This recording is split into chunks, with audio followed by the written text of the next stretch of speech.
Hey dudes, okay, I'm back. I'm gonna try to read another 45 minutes. This book is not huge, but I mean it's got a lot of words.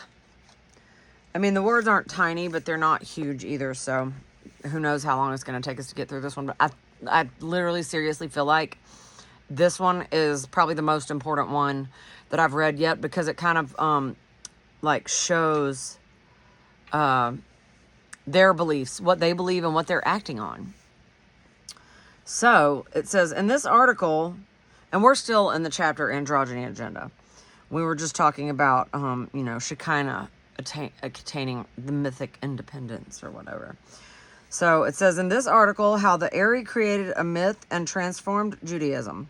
Howard Schwartz explained how Isaac Luria, known as the Ari, incorporated the concept of Tikkun Olam, repairing the world, into Kabbalah. Quote, thus, each generation has the challenge and opportunity to repair the world sufficiently to restore it to its original glory, and this repair includes the worlds both above and below, which the Zohar says are equally in need of repair.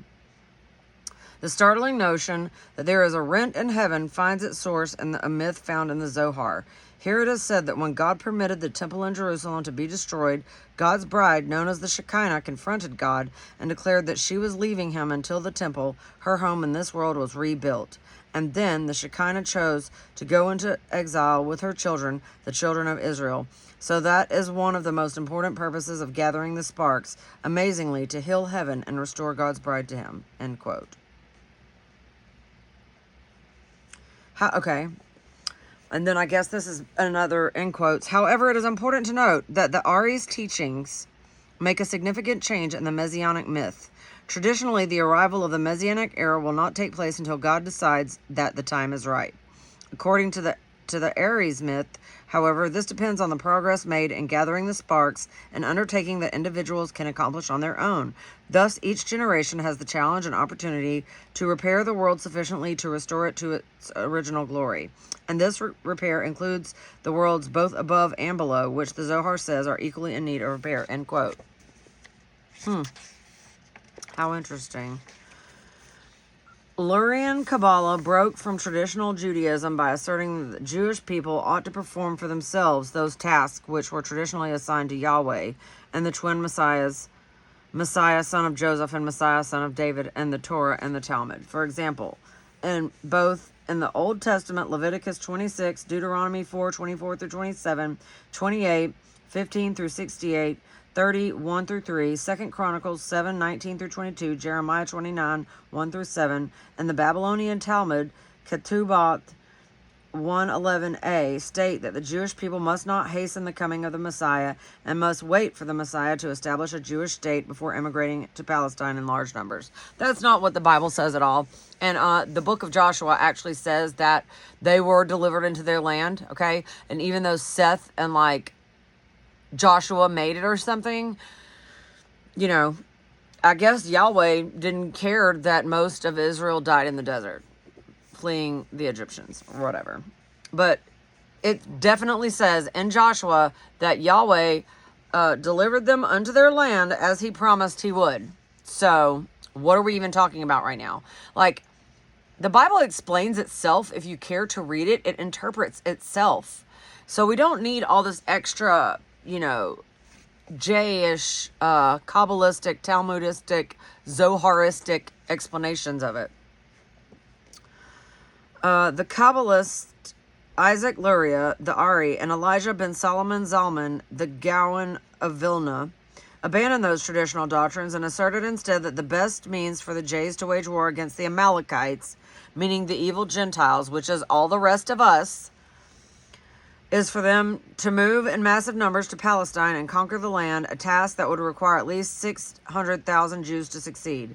Numbers and numerology are very important in Kabbalah. Yeah, they are. And the new written Hebrew is sigil magic. So go look at the Leningrad Codex. It's all over it. Sigil magic is all up and down in the Leningrad Codex, which is what they base the Masoretic text off of. I'm fairly certain. Breaking from the old biblical tradition that some things could only be accomplished by the gods and following the advice of the Ari and the Gaon, Karl Marx sought to establish a world government like that of Messianic prophecy. And how did that go for the world? Millions of people starved to death. Okay. Moses has called upon the Jewish people to restore themselves to Palestine and to become their own Messiah. Both the Ari and the Gaon of Vilna believed that they were reincarnated souls of Messiah, son of Joseph, the warrior king who drives the Jays towards Palestine, teaches the Jays Torah and smites the Gentiles in each successive generation. They lead the war of extermination against the Gentiles in their generation in preparation for the world to come, when Messiah, son of David, will judge the Gentiles, exterminate those who remain, and rule over a Gentile-free, quote, new earth. So they are planning on literally unaliving all of us, just like I said. In 1847, Karl Marx, Moses Hess, and Friedrich Engels began work on what was to become the Communist Manifesto of 1848. In 1848, revolutions broke out all over Europe. And I'm sure the Jays didn't have anything to do with that. Kabbalists had permission to spread the Kabbalah in 1840, which was a very special year, quote, the 600th year of the 6th millennium, end quote. This is the year that, quote, the gates of wisdom, end quote, opened in heaven and the, quote, fountains of wisdom, end quote, sprung forth on earth. Joel David Baxt quoted several statements which attest to this fact in his book, The Josephic Messiah, Leviathan, Metatron, and the Sacred Serpent, The Secret Doctrine of the Gaon of Vilna, Volume 2. Quote, prior to 1840, the study of Kabbalah was a closed book to all but the initiated. Which means, yeah. So all this secret society crap, what do they do? What have I been saying? They literally meddle and they fuck with history in the background and they cause events to happen when people just think stuff like this happens organically. No, it does not. None of the world wars did. None of any of this has happened organically, okay? Since Satan was let out of the pit, his children have been in charge. And there have been plotting and scheming since day one. Allegedly. Okay. Breaking from the... Okay, hold on. Let's see. Okay. Okay.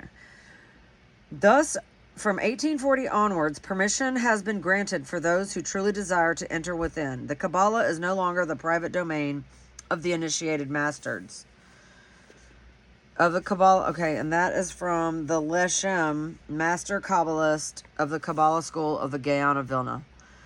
In the 600th year of the 6th millennium, 5600 or 1840 CE, the gates of wisdom above, together with the foundations of wisdom below, will be opened up, and the world will prepare to usher in the 7th millennium.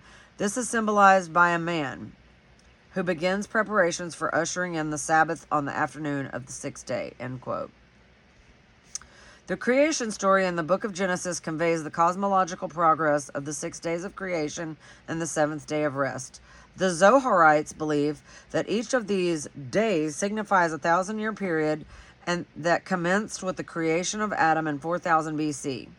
Isn't that interesting? Because they teach that at church. They teach that a day is like 1,000 years, and I guess because that verse that says a day is like 1,000 years to the Lord and 1,000 years is a day, but like, I think that's kind of meant in like a literal, not a literal way, but whatever. Okay. The weekly Sabbath commemorates the Sabbath millennium, Exodus 31, 12 through 17, which began 6000 Anno Lucius in the year of light. In the year 2000 AD, the Sabbath millennium is the 7th day of rest after the 6 difficult days of creation. Gentiles are only meant to survive for the 6 days of creation for 6,000 years and must be exterminated in order for the Sabbath millennium to commence. So what do you think? This World Economic Forum and Klaus Schwab, what kind of name is that? Like, put 2 and 2 together, people. They are plotting to kill us. As you can see, all they have done is fight with all of their neighbors all around them, okay? Build these massive munitions, used our military to defeat their enemies, and now the rest of the world hates us, okay? Because you know, the church has been brainwashed that, like, they are God's chosen still, and that we have to venerate them and lift them up and pray for them and do all and send them money and all this shit. No, you don't. In fact, if you are a true believing Christian, you'll be fully against them. You'll not send them any money, and you'll do nothing for them whatsoever. I mean, what are we doing? Christians, please stop supporting the Zionist state of Israel. Please stop. This must be done to perfect the created world by the eliminating of darkness, chaos, and void. The 6 days of creation paradoxically hinge on the destruction of the Gentiles because they were created by mistake, with 7 of the Sephirotic vessels shattered and produced the shells of evil, the Klipot or the Caliphate. The creation of purification, i.e. repairing the world, involves the destruction of evil. Gentiles are evil, being the sons of androgynous Satan, of Lilith and Samael, and therefore must be destroyed. I love how they kind of infer, like, you know, the androgyne, like it's a bad thing because something about Gentiles, but their androgynous whatever is okay. The whole thing is, like, bizarre. It also recognizes the separation between the burdensome restorative work of the 6 days of creation and the holy 7th day of rest, implying that Gentiles will have no place in the 7th day, the Sabbath millennium of the world to come, when all has been perfected by the corrective work of the Jews. Quote, "It is this thought that dominates the benediction we recite at the end of the Sabbath when we refer to God, who makes a distinction between the holy and the profane, between the light and the darkness, between Israel and the Gentile nations, and between the 7th day and the 6 days allocated to work. The Gentile nations are the epitome of what is mundane or profane, as explained by Rabbeinu Shananel in connection with Pesachim 103 and 104. I have discussed this in connection with Proverbs 10:27. The fear of the Lord prolongs one's days." End quote. Which I don't know what that has to do with anything, because they obviously don't fear the Lord, because they're literally sinning against all of us. You know, like, this whole thing that we're like somehow subhuman is wild to me. Okay, like, it's literally wild. Okay, Proverbs 10:7 states, quote, "The memory of the just is blessed, but the name of the wicked shall rot," end quote. The Nazi documentary film Der Ewige Jude, The Eternal Jew, quotes from Orach Chaim 290 and 126:1 regarding the benedictions of the Sabbath at about 55 minutes into the film to demonstrate that J. Uri is waging a war of extermination on the Gentiles, which citations recall the sentiments of Rabbi Simon ben Yohai, who declared that the best of the Gentiles deserve to be unalived. And everybody acts like the Austrian painter just had no fucking reason to do what he did. Besides all of this, you know, place where they had all this literature about all this trans androgyne weird shit. Okay? They're literally teaching that we all have to be unalived so that they can rule the world. But, you know, he was a terrible, awful person, and, you know. Okay, quote, "Praise be to the Lord, who has set apart the holy and the common nations, Israel and the other peoples, the heathens who do not keep your laws. You have made enemies to be exterminated. God's wrath is upon them." And he says, quote, "I will unalive even the best among the heathens," end quote. "Since all among the peoples of the world are blasphemers, none are good, but the sons of Israel are all righteous. Glory be to the everlasting one who annihilates the enemies of your people and exterminates them, so that the earth may solely be yours and belong exclusively to your people," end quote. The benedictions of the Sabbath teach the Jays that they must repair the world by exterminating the Gentiles. I mean, it's continuing to be repeated here, so, I mean, this is what they believe, y'all. And this is what they're acting towards. All these anti-BDS laws that are here, all this flock camera crap. Who do you think owns all of this shit, all this technology? These Noahide laws are coming. Okay, so prepare your soul. When they have accomplished that divine mission, their work will be complete, and they can rest and enjoy a peaceful 1,000 years in the Sabbath millennium of the world to come. The Sabbath day of rest, which religious Jays celebrate every week of their lives, is a symbol reflecting the Sabbath millennium. The benedictions they recite on the Sabbath remind them that they are, quote, the chosen people, end quote, and the light who must wage war of extermination on the Gentiles who are evil darkness. When they have won this war, they will then be able to live in peace and rest for 1,000 years. That is not what the Bible says at all, but okay. During the 6th day of creation, the Jays must prepare the way for the Sabbath and wage their war of genocidal conquest on the Gentiles and win it so that they can enjoy the peaceful and relaxing 7th day of rest. They must also atone for the sins of the Jayish people and redeem themselves. In the 6th day, the Jays must work extra hard to ready things for the end times, particularly in the last 400 years of the 6th millennium, when the, quote, birth pangs of the Messiah, or Shevli Mashiach, begin and become more frequent and more painful, just like a woman's contractions do when she gives birth. The Jays had to be redeemed in this period, and the process had to be especially painful and violent. The Gentiles have to be completely destroyed in this 400-year period in an ever-intensifying and accelerating series of calamities. Well, what do you fucking know? Look at all the shit happening around the world. All of the floods, like, what's that place in Indiana? I think it's either in Indiana or in Michigan. They've been out of power. Gary, Indiana. They've been out of power now for like a week and a half. I'm thinking maybe that some of them at least have gotten it turned back on. But there's literally floods going on everywhere.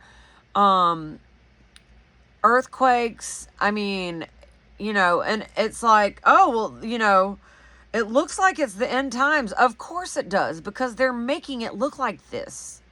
All that stuff that happened before, where the earth was shaken and all this stuff, was from the Most High God. It was the wrath of the Most High God, okay?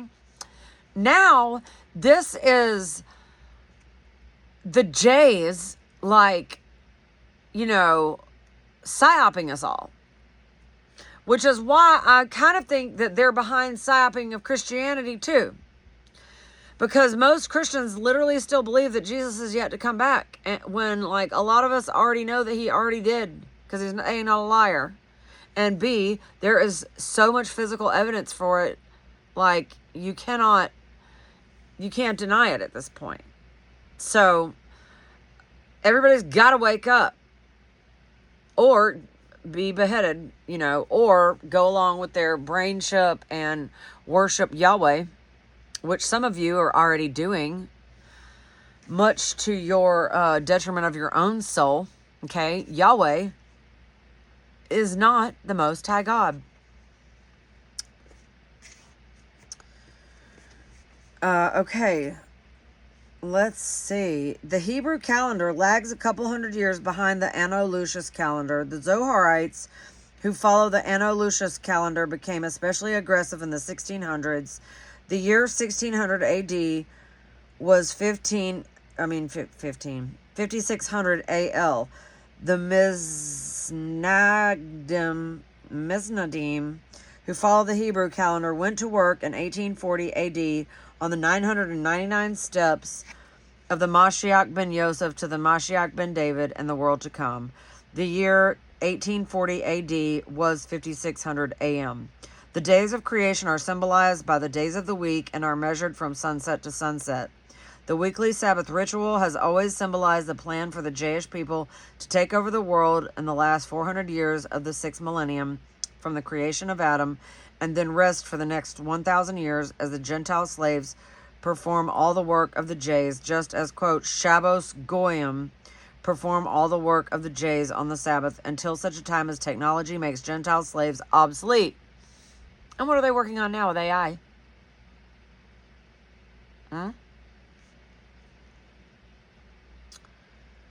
Unnecessary and redundant, at which point they will be completely exterminated. The Zohar explains the correlation between the Sabbath blessings and rituals and the plan for the Jays to conquer humanity in the last 400 years of the 6th millennium, starting in 1840 AD, according to the Gaon of Vilna, and either 1500 or 1600 AD, according to the Zoharites. The self-proclaimed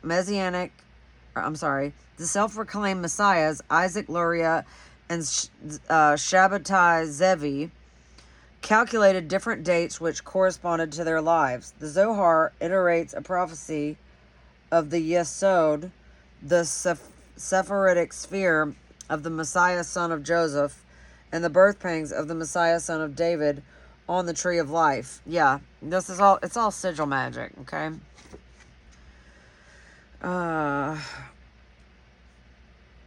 Okay. Which prolonged an intensifying series of disasters commencing on the 600th year of the 6th millennium, 1840 AD, or 5600 on the Hebrew calendar. Which I feel like maybe, I don't know, is that when Lucifer was, I feel like maybe they were paving the way for the devil to be released from his prison. So they knew it was coming, like in the 1700s when they founded this country, but maybe he wasn't let out until the 1800s. I don't know. I haven't really looked at like that as far as like trying to break down the specific actual time, but you know, we're in a window of a period of time that we are not being told, and we're being told something else. Okay. Oh man, my eye is itchy. Okay, let's see. Quote, she therefore lies in the dust all the day of the he, that is, the whole of the 5,000, which is symbolized by the Vav, begins the Vav will resuscitate the he at 6 times 10, an allusion to the 60 souls, which means the Vav repeated 10 times. The Vav will ascend to the Yod and rescind to the he. See, these are all Hebrew characters, okay? And do you see how they've worked their magic incantations in with these letters? The Vav, Yod, He, Vav, He is literally how you spell Yahweh. Okay. The Vav will ascend to the Yod and rescind to the He, which is the He. I guess He is how I should say it. The Vav will be multiplied to the He 10 times, making 60. Then it will raise the exiles from the dust. At every 60 years of the 6,000th, He will mount a stage higher, acquiring greater strength. And after 600 years of the 6,000, there will be opened of the gates of wisdom above and the fountains of wisdom below, and the world will make preparations on the 6th day of the week when the sun is about to set. R. Judah said in reply, quote, this is what I have learned from my father concerning the mysteries of the letters of the divine name, and of the duration of the world, as well as of the days of creation, all of which belongs to the same mystical doctrine. At that time, the rainbow will appear in the cloud in the radiant colors, like a woman that decks herself out for her husband, in fulfillment of this verse, and I will look upon it, that I may remember the everlasting covenant, which is from Genesis 9:16. A passage already explained elsewhere. I will see it with all its bright colors, and I will thus, quote, remember the everlasting covenant. Who is the everlasting covenant? It is the community of Israel. The Vav will join the He and will resuscitate her from the dust. When the Vav shall move to join the He, heavenly signs will appear in the world, and the Reubenites will make war against all the world.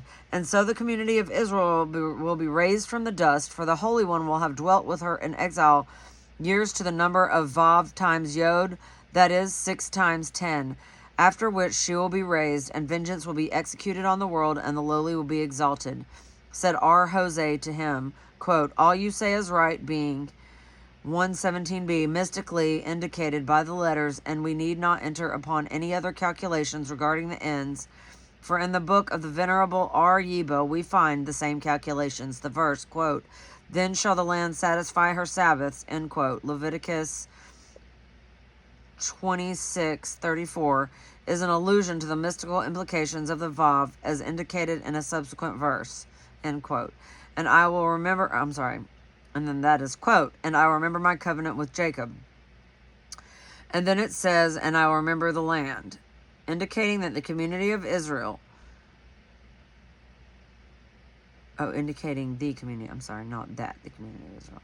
The word will satisfy, Terze, signifies that the Holy One will be favorable to her. As for the one day of which the companions have spoken, it is assuredly all hidden with the Holy One. And it is all found in the mystery of the letters of the divine name, for our Jose here has revealed the end of the exile by means of these letters. Happy are those who will be left alive at the end of the 6th millennium to enter on the Sabbath, end quote. The, quote, gates of supreme wisdom, end quote, opened in heaven, and the, quote, fountains of wisdom, end quote, sprung forth on earth in 1840 AD, according to the Misnadim. The followers of the Gaon of Vilna, and 1500 to 1600 AD, according to the Zoharites, a time which roughly corresponds to the late Renaissance, the Reformation, and the Kabbalistic revelations of the Messiahs Isaac Luria and Sabbatai Zevi. Arthur Edward Waite summarized the Zoharic literature on the date of the arrival of the Messiah in his book, The Secret Doctrine in Israel, a study of the Zohar and its connections. Quote, in the time of the letter, Hay, that is, when the hay shall rise from the earth, God will fulfill that which is mentioned in Isaiah. All of this shit already happened, okay? So these fake prophetic, predictions that they're making, all of the Old Testament was fulfilled in Jesus Christ, okay? So all of this is bullshit, all right? Just so you know. But this is what they believe, and this is what they're acting on. So we have to know. You have to know your enemy, okay? Let's see. The reference is to CLX at the end of verse 22, and it reads in the authorized version, quote, I, the Lord, will hasten it in his time, end quote. But the Zohar gives, quote, I am the Lord, and it is I who will hasten these marvels when the time thereof shall have come, end quote. When Israel was driven from its abode, the letters of the sacred name were separated from one another. If it be permissible so to speak, the hay was separated from the vav, and hence the psalmist said, I am dumb with silence, end quote. When the vav is separated from the hay, the word is stilled. The day of the letter hay is the 5th millenary, the period of Israel in exile. When the 6th millenary comes, the vav shall rise up the hay, and Israel shall be lifted also from the dust. After 600 years of the 6th millenary, the gates of supreme wisdom shall open, and the springs of wisdom shall begin to pour upon this world, which will make ready to enter worthily into the 7th millenary, and this will latter constitute the Sabbath of creation. Assuming that we have a proper point of departure for calculation, we have in another place the exact year of Messiah's advent. When 60 years shall have elapsed after the 6th century of the 6th millenary, it is said that heaven shall visit the daughter of Jacob. In the 70th year, the King Messiah shall be revealed in the province of Galilee. The portents will he as follows. 1. The rainbow, which is now tarnished because it serves only as a memorial that the world will be destroyed no more by a deluge, will shine with very brilliant dyes, like a betrothed lady adorning herself to enter into the presence of her spouse. 2. A star will appear in the east and swallow up 7 stars in the north. 3. Presumably after a period, a fixed star will appear in the middle of the firmament and will be visible for 70 days. It will have 70 rays and will be surrounded by 70 other stars. The firmament, huh? But, flat earth is just silly. 4. The city of Rome will fall to pieces. Like, all the shit has already happened, bro. An intimation which should be of moment to the hot gospel of certain Protestant Second Advent preachers whose vestiges remain among us. 5. A great king will rise up and conquer the world. There will be war against Israel, but the chosen people shall be delivered. According to one account, the 70 celestial chiefs who rule the 70 nations of the earth will marshal all the legions of the world to make war on the sacred city of Jerusalem, but they will be exterminated by the power of the Holy One. Yeah, right. Good luck with that. It is written, quote, and the house of Jacob shall be a fire, and the house of Joseph a flame, and the house of Esau for stubble. As such stubble, by such fire and flame, shall the nations perish. Thereafter the King Messiah will cause Jerusalem to be rebuilt. The Holy One will remember the covenant which he has made with Israel, and in that day David will also be raised up. The Messiah will draw to him the whole world. It shall be so to the end of the century.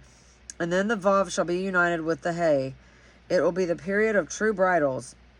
The Messiah will bring about union between the palaces above and below, as also between El and Shaddai. The present place of Messiah, according to the prevailing opinion, is in the Garden of Eden. But as the testimony is not in full accord, must be left open as to whether this is the Eden above or that which is below. Wheresoever it be, there is a most secret place in the hiddenness, which is called the bird's nest, and therein he abides. In the paradise there is also a certain place which is called the palace of the sick. The Messiah enters therein and calls upon all the diseases, sorrows, and troubles of Israel in exile to assail himself, and this comes to pass accordingly. Excuse me. Were it otherwise, there is no one who could suffer the penalty due to his misdeeds. Hence it is said, quote, surely he hath borne our griefs and carried our sorrows. Yeah, and it's talking about Jesus, you freaking dumbasses. God. So long as Israel dwelt in the Holy Land and sacrifices were offered therein, Israel was prevented thereby from all maladies and penalties. Now it is the Messiah who bears them, as it is affirmed for the whole world. But I fear that this can be understood only as the world of Israel, end quote. Yeah. Whole world means whole world, not just Israel. The Renaissance and Lurianic Kabbalah opened the fountains of wisdom and unleashed the, quote, evil serpent of science as a modern manifestation of the Messiah, son of Joseph. The Reformation caused Rome to fall to pieces. The massive destruction which technology made possible in the world made possible in the world wars, delivered Israel and brought down Gentile government and destroyed the monarchies of Europe and the Middle East. And they've been working on that, not with armies, but with mind control for forever. Okay, the Zohar calculates the year of the arrival of the Messiah based upon the Hebrew letter Vav, which also the all-important number 6 of the 6th millennium. R. Simeon discoursed on the verse, and I will remember my covenant with Jacob. The name Jacob, he said, is here written in full with the letter Vav. For what reason? In the first place, as an allusion to the grade of wisdom, the realm where Jacob dwells. But the chief reason is because the passage speaks of the exile of Israel, intimating that the redemption of Israel will come about through the mystic force of the letter Vav, namely in the 6th millennium, and more precisely after 6 seconds and a half of time, when the 60th year shall have passed over the threshold of the 6th millennium, the God of heaven will visit the daughter of Jacob with a preliminary remembrance, a Pekida. Another 6.5 years will then lapse, and there will be a full remembrance of her. Then another 6 years, making together 72.5. In the year 66, the Messiah will appear in the land of Galilee. Happy are those who will be left alive at the end of the 6th millennium to enter the Sabbath. End quote. Oh, that shit already happened. Jesus already came. Jesus is the Messiah, okay? They're going to say it's Yeshua, which a lot of Christians incorrectly call Jesus. His name is not Yeshua. It's not Yahushua. It's not Yahawashi. It is Jesus, okay? Get it straight. The Zohar, Radiance, predicted that the Jewish Messiah would arrive in the year 5666. See, there's their satanic 666 bullshit. After the creation of Adam. This serves as proof that some Kabbalists serve the Anno Lucius, quote, in the year of light calendar, and not the Anno Mundi, in the year of the world, or Hebrew calendars of common Jews. Though Kabbalists often confound these and other dating systems whenever it is convenient for them to do so, Christian Identity and Freemason also believe the Anno Lucius calendar. Not all Christians. The proof lies in the fact that the false Messiah, Shabbatai Zevi, believed that he was the Messiah and that the Messiah had to arrive in 1666 Anno Domini in the year of the Lord, which was 5666 on the Anno Lucius calendar, but not the Hebrew calendar. In 1844, soon after the Fountains of Wisdom were opened in 1840, Benjamin Disraeli, who was to become the first Jewish Prime Minister of England, revealed the fact that there would be a wave of revolutions across Europe which would be instigated by Jews. Disraeli knew that at least 4 years in advance that the Marxist revolutions of 1848 were about to happen, and who was leading them. Like I said, manufacturing events, bro. They've been doing it for a century or longer. Longer, way fucking longer. They are making all this shit up. Alright. Let's see. Okay. Disraeli knew these things 4 years before Marx published the Communist Manifesto. Disraeli disclosed these plans in his book, Coningsby, or the New Generation. Quote, Sidonia was a fictionalized character who represented a Rothschild banker. Quote, the party broke up. Coningsby, who had heard Lord Eskdale announce Sidonia's departure, lingered to express his regret and say farewell. I cannot sleep, said Sidonia, and I never smoke in Europe. If you are not stiff with your wounds, come to my rooms. This invitation was willingly accepted. I am going to Cambridge in a week, said Coningsby, and I was almost in hopes you might have remained as long. I also, but my letters of this morning demand me. If it had not been for our chase, I should have quitted immediately. The minister cannot pay the interest on the national debt, not an unprecedented circumstance, and has applied to us. I never permit any business of state to be transacted without my personal interposition, and so I must go up to town immediately. Suppose you don't pay it, said Coningsby, smiling. Quote, if I followed my own impulse, I would remain here, said Sidonia. Can anything be more absurd than that a nation should apply to an individual to maintain its credit, and with its credit, its existence as an empire, and its comfort as a people, and that individual, one whom its laws deny the proudest rights of citizenship, the privilege of sitting in its senate, and of holding land? For though I have been rash enough to buy several estates, my own opinion is that by the existing law of England, an Englishman of Hebrew faith cannot possess the soil. So it doesn't say anything about blood. And this is what I was trying. I had this kid come up to me, doing the Roman salute and doing all this stupid shit at work the other night. And I don't know if he was trying to, trick me into saying something, because I feel like maybe some people know what I'm doing here on YouTube. Maybe they don't. I don't know. But I do know that we have a lot of JS customers. I've observed that lately. And I'm like, whoa, where did everybody come from?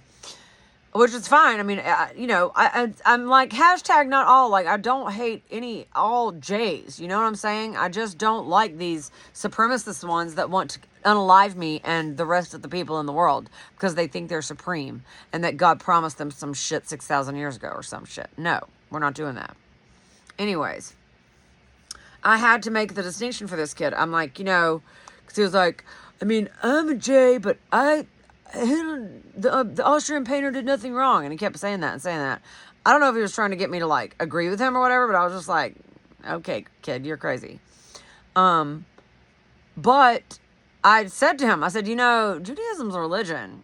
So if you don't practice that religion, then you're not really a J. You're just an American. What do you mean? You're not from Israel, the Zionist state. So no, I mean, what this conflation of words and the meanings of it, it's got to stop, because people don't know even what the fuck they're talking about, and they're Jays themselves.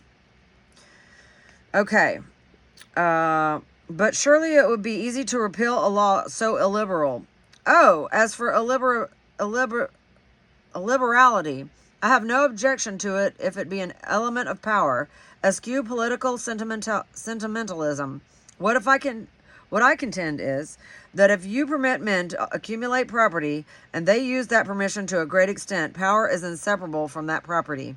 And it is in the last degree impolitic to make it the interest of any powerful class to oppose the institutions under which they live. The Jays, for example, independently of the capital qualities for citizenship which they possess in their industry, temperance and energy and vivacity of mind, are a race essentially monarchical, deeply religious, and shrinking themselves from converts as from a calamity. are ever anxious to see the religious systems of the countries in which they live flourish.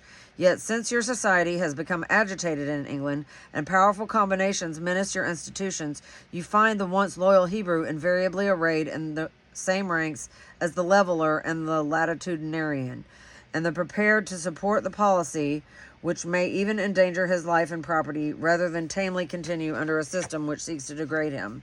The Tories lose an important election at a critical moment.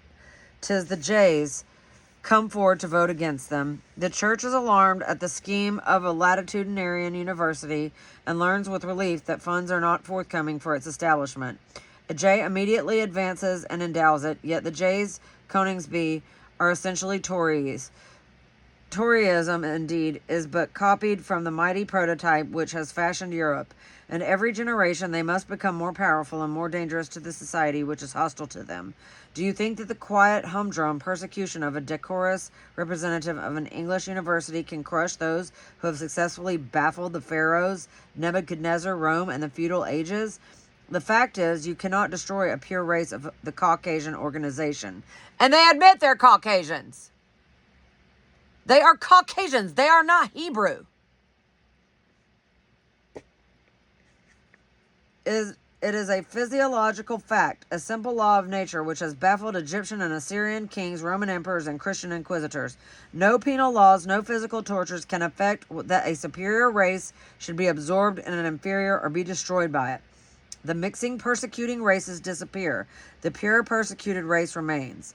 And at this moment, in spite of centuries or tens of centuries of degradation of the Jayish mind, exercises a vast influence upon the affairs of Europe. Yeah, they do. I speak not of their laws, which you still obey, of their literature with which your minds are saturated, but of the living Hebrew intellect.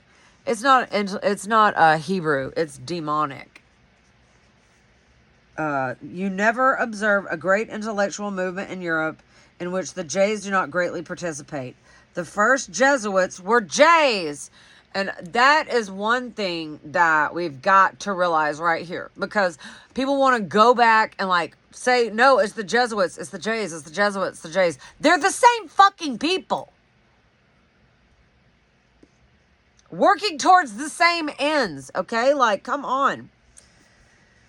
So, the first Jesuits were Jays.